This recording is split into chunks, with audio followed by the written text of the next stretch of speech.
Hi, my name is Adam Bentley and I am currently a student at Central Michigan University.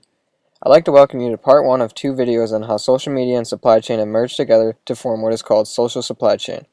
In these videos, I will dive into what supply chain means and uncover the benefits it has to offer to businesses and their supply chains, and also take a look at why some businesses may stray away from this new emergence. But before I talk about social supply chain, we must understand what global supply chain is. Global supply chains, by definition, are very large and include a number of vendors, distribution centers, suppliers, buyers, manufacturing plants, logistics service providers, etc. If social media is embedded in the supply chain can gather information from a broad base of different sources. This collective intelligence can be used to uncover evolving trends for better informed decision making.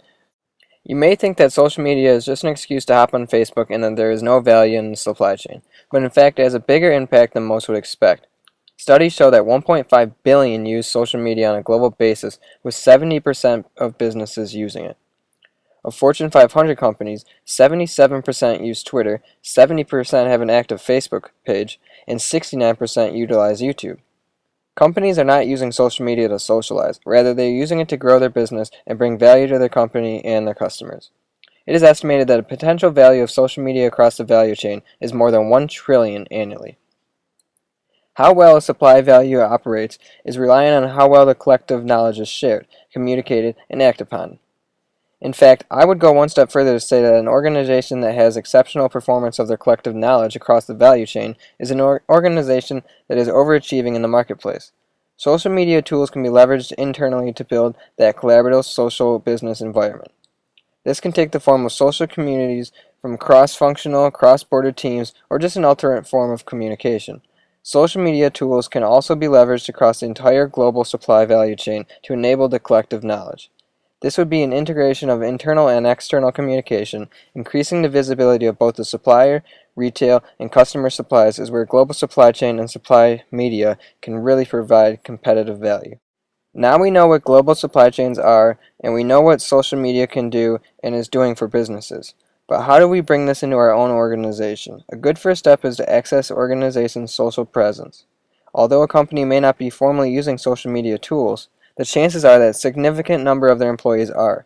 Conducting such an assessment provides a baseline and an indicator to where as many pockets of excellence as it relates to the internal social media skills. It is also an opportunity for alignment on a number of levels. Social listening is a good second step. There are many social tools that organizations could use better understanding an environment across their key stakeholder base. Externally, this could be as simple as hashtag, search, or alerts to understand the current thinking, or identify key influencers or thought leaders. There are also very sophisticated tools that crawl on the social web and that can provide content and sediment data. Listening can take an active approach by joining or moderating social communities. Social communities provide an excellent opportunity to listen, learn, and build relationships. The active listening in social media is a critical step. It gives a real-time understanding of your sector's environment, it can lead to innovations, and it can help prevent escalation of brewing issues. At the heart of the social revolution are the social communities. There are so many successful, vibrant public social communities, for example, Twitter chats, social networks, social groups, LinkedIn groups, or Facebook groups. Communities are where most social engagement first occurs. Successful communities have clear focus, understood guidelines, and a good community manager who understands the cornerstones of social engagement. Communities can be used as a form of communication, collaboration, problem solving, and relationship building. Again, communities can be private or public. The need to keep a pulse on business landscape is not new thinking. However, the ability to make that pulse visible in real time across many stakeholders across many geographical borders is new. This is an executing new capability made possible by leveraging social media tools.